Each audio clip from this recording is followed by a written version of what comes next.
제20장. 또 내가 보매 천사가 무저갱이 열쇠와 큰 쇠사슬을 그의 손에 가지고 하늘로부터 내려와서 용을 잡으니 곧 옛 뱀이요 마귀요 사탄이라. 잡아서 1000년 동안 결박하여 무저갱에 던져 넣어 잠그고 그 위에 인봉하여 1000년이 차도록 다시는 만국을 미혹하지 못하게 하였는데 그 후에는 반드시 잠깐 놓이리라. 또 내가 보좌들을 보니 거기에 앉은 자들이 있어 심판하는 권세를 받았더라. 또 내가 보니 예수를 증언함과 하나님의 말씀 때문에 목베임을 당한 자들의 영혼들과 또 짐승과 그의 우상에게 경배하지 아니하고 그들의 이마와 손에 그의 표를 받지 아니한 자들이 살아서 그리스도와 더불어 1000년 동안 왕 노릇하니 그 나머지 죽은 자들은 그 1000년이 차기까지 살지 못하더라. 이는 첫째 부활이라. 이 첫째 부활에 참여하는 자들은 복이 있고 거룩하도다. 둘째 사망이 그들을 다스리는 권세가 없고 도리어 그들이 하나님과 그리스도의 제사장이 되어 1000년 동안 그리스도와 더불어 왕 노릇하리라.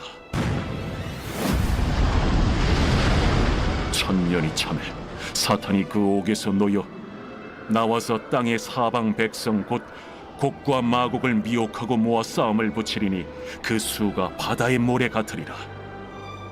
그들이 지면에 널리 퍼져 성도들의 진과 사랑하시는 성을 두르매 하늘에서 불이 내려와 그들을 태워버리고 또 그들을 미혹하는 마귀가 불과 유황못에 던져지니 거기는 그 짐승과 거짓 선지자도 있어 세세토록 밤낮 괴로움을 받으리라.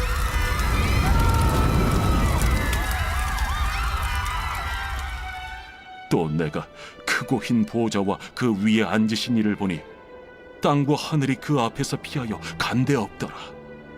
또 내가 보니 죽은 자들이 큰 자나 작은 자나 그 보좌 앞에 서 있는데 책들이 펴 있고 또 다른 책이 펴졌으니 곧 생명책이라.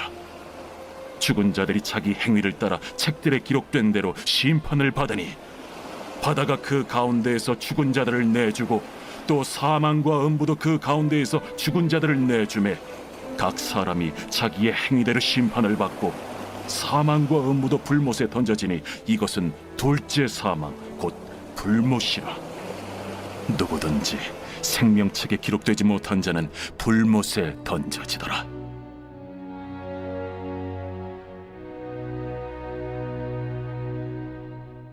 오늘의 말씀 요한계시록 20장의 말씀입니다. 오늘 본문의 말씀은 사단의 결박과 감금 그리고 천년왕국에 대해 도래에 대한 묵시를 기록하고 있습니다. 2절과 3절 말씀을 보면 용, 곧 옛뱀이요 마귀요 사단이 하늘로부터 내려와 천사에게 1000년 동안 결박되어 무저갱에 던져졌다라고 하였습니다. 이로써 천년왕국은 시작됩니다. 사단이 갇힌 무저갱은 어떤 구체적인 장소를 의미한다기보다는 그리스도의 부활로 치명적인 패배를 당한 사단이 활동의 제한을 받는 것을 의미하는데요. 사단이 무저갱에 갇혀 활동의 제한을 받는다는 것은 성도들에게는 매우 반가운 소식입니다. 왜냐하면 사단이 우리의 영혼을 함부로 멸망시키지 못하고 우리 삶을 해방하는 일조차 하나님이 허락하셔야 가능하다면 우리가 그를 두려워할 이유가 없기 때문입니다. 그런데 문제는 사단이 무저갱에서 잠깐 놓이게 된다고 말씀하고 있습니다. 7절과 8절의 말씀입니다. 천년이 참에 사탄이 그 옥에서 놓여 나와서 땅의 사방 백성 곧 곡과 마곡을 미혹하고 모아 싸움을 붙이리니 그 수가 바다의 모래 같으니라. 천년이란 오랜 시간 동안 시간을 보내고 난 후 사단이 잠시 풀려나게 되는데 이때를 틈타 모래와 같이 많은 사람들이 그에게 미혹되어 그의 편이 되고 그리스도를 대적하게 된다는 것입니다. 사단이 어떻게 사람들을 자신의 편에 서게 한다고 말하고 있습니까? 사단이 인간을 공격하고 자기 편으로 만들 수 있게 하는 유일한 무기는 미혹, 즉 거짓말로 속인다는 겁니다. 사단은 감언이설과 거짓 유혹으로 사람들을 속입니다. 사람은 사단이 꾀이는 말에 마음이 빼앗겨 지금까지 지냈던 상황을 잊고 신앙을 버리거나 그리스도의 반대편에 서서 사단을 따르게 된다는 겁니다. 만물보다 거짓되고 심히 부패한 것이 인간의 마음이라 라는 말씀처럼 그리스도의 처소가 되어야 할 마음이 흔들리게 되니 죄악을 받아들이게 되는 것입니다. 사람들의 마음은 많이 연약합니다. 그렇기 때문에 우리는 늘 성령 충만함을 구해야 합니다. 나의 마음을 주장하는 것이 아니라 나의 마음을 하나님께 주장하시도록 내어드려야 하고, 나의 가장 은밀하고 가장 중심이 되는 마음에 그리스도로 가득 채워지도록 경건의 훈련을 해야만 합니다. 만약 이 훈련이 없고 늘 깨어 성령님을 의지하지 않는다면 우리의 마음은 쉽게 미혹되거나 사단의 편에 서게 되는 어리석은 결과를 초래하게 된다는 것입니다. 예수님께서도 천국에 대한 비유의 결론에서 청함을 받은 자는 많되 택함을 입은 자는 적다라고 말씀하셨고, 상산수훈에서는 생명으로 인도하는 문은 좁고 협착하여 찾는 이가 적다라고 정확하게 말씀하셨습니다. 그만큼 신앙을 지키며 그리스도와 함께 왕노릇하며 기쁨을 누릴 자가 많지 않다는 것이고, 그만큼 신앙의 길을 간다는 것은 고난과 역경이 동반되는 길이라는 것입니다. 여러분, 끝까지 믿음을 지킬 수 있는 자가 소수라고 예수님께서 말씀하신 만큼 그 길에는 어려움이 많습니다. 그렇다고 구원을 위한 신앙의 길이 절망과 슬픔과 고난과 어려움이 많이 있다는 것은 아닙니다. 분명 주님과 함께하기에 기쁘고 영광스러운 길이 될 것입니다. 그러나 그만큼의 역경도 있으니 고난과 역경이 우리 인생에 찾아오고 신앙을 포기하는 것이 훨씬 더 유익하게 보이는 유혹이 있을 때마다 우리는 결국 최후 심판이 있는 그때에 사단은 패망하고 예수 그리스도를 증언하고 하나님의 말씀을 진리로 살아가는 사람에게 그리스도와 더불어 왕노릇하게 된다는 사실을 기억하면서 마음 깊은 곳에 새기며 살아가야 합니다.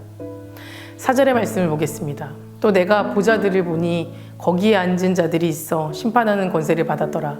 또 내가 보니 예수를 증언함과 하나님의 말씀 때문에 목배임을 당한 자들의 영혼들과 또 짐승과 그의 우상에게 경배하지 아니하고 그들의 이마와 손에 그의 표를 받지 아니한 자들이 살아서 그리스도와 더불어 천년 동안 왕노릇하니. 이 땅에서 신앙을 지키는 사람들이 그리스도와 더불어 천년 동안 왕노릇하는 자들이라고 말하고 있습니다. 하나님은 결코 당신들의 백성들을 가볍게 여긴다거나 그들의 불행을 보며 어떤 관심도 보이지 않는 그런 분이 아니시라는 겁니다. 예수 그리스도를 향한 믿음 때문에 받게 되는 고통과 핍박을 묵과하지 않으신다라는 말씀입니다. 하나님은 당신의 백성이 신앙을 지키면 그에 따라 더 놀라운 복을 주시는 분입니다. 믿음을 지킨 자들이 결코 손해보는 인생이 되지 않도록 정확히 판단하셔서 신앙을 지킨 자에게는 영광을, 고난을 당한 자에게는 보좌에 앉는 특권을 허락하신다는 겁니다.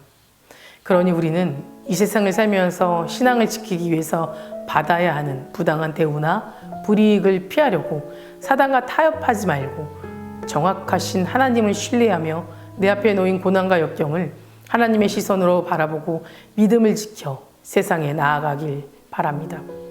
성도 여러분, 우리는 본문의 말씀을 통해 역사의 종말이 어떤 과정을 거칠 것인가 하는 물음에는 정확한 이야기를 할 수는 없지만 그 끝의 결론에 대해서는 정확히 대답할 수 있습니다.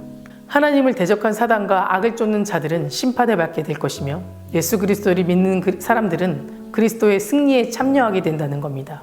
즉 심판 또는 영광, 이것이 지금 세상을 사는 사람들이 가질 수 있는 유일한 결말이 됩니다. 그러기 위해서 우리는 어떠한 상황 속에서도 믿음을 지키는 것이 가장 중요합니다. 이 세상에서 예수 그리스도에 대한 믿음으로 인해 고통받고 핍박받는 사람은 결국 그리스도와 더불어 왕노릇하는 영광을 얻게 됩니다. 이 사실을 명심하시고 온전한 믿음, 순전한 믿음을 지키는 것을 꺼려하지 말고 부담스러워하지 말고 기꺼이 지켜나가는 저와 여러분 되시길 간절히 소망합니다. 다 같이 기도하시겠습니다. 오늘은 화요일입니다. 화요일의 공동기도 제목은 교회를 위해서 기도하겠습니다. 먼저 교회의 부흥과 영적 회복을 위해 또 이 땅의 교회가 복음으로 돌아갈 수 있도록 선교와 전도의 문이 활짝 열릴 수 있도록 함께 기도해 주시기 바랍니다. 사랑과 은혜가 충만하신 하나님은 사랑이시고 하나님은 신실하신 분임을 믿습니다. 세상은 우리를 죄의 자리로 초대하고 많은 것으로 유혹하며 흔들리게 만듭니다. 그럼에도 주님을 향한 믿음을 지켜나갈 수 있도록 우리의 믿음을 붙잡아 주시고 하나님을 향한 온전한 믿음으로 세상에서 승리하도록 이끌어 주시옵소서. 특별히 우리 교회를 기억해 주시고 하루속히 선교와 전도의 문이 열리게 하셔서 하나님의 복음을 전하도록 부흥의 역사가 일어날 수 있도록 도와주시옵소서. 아직 예배 자리에 나오지 않은 성도님들 믿음을 회복시켜 주시고 다시 주님 앞에 나와 예배하며 믿음의 공동체 안에서 위로받고 더욱 하나님 말씀을 붙잡고 예배하는 예배자 되게 하여 주시옵소서. 담임 목사님 사역 가운데 성령님 함께 해 주시지 믿습니다.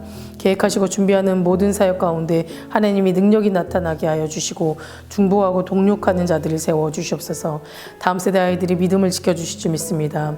말씀으로 자라고 기도로 성장하는 아이들 되게 하시며 우리 아이들 또한 예배 나오지 않은 아이들의 믿음을 회복시켜 주시고 믿음의 공동체 안에서 은혜를 나눌 수 있도록 도와주시옵소서.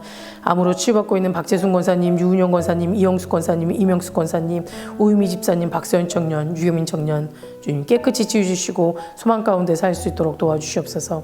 화목의 전우님 하루속히 회복시켜 주시고 다시 건강한 일상으로 돌아갈 수 있도록 도와주시며 투석 중인 성도님들, 사고로 입원 중인 성도님들에게 힘을 주시며 우울증, 공황장애, 불면증 겪고 있는 성도님들에게는 담대한 마음과 평안함과 위로함을 허락하여 주시옵소서.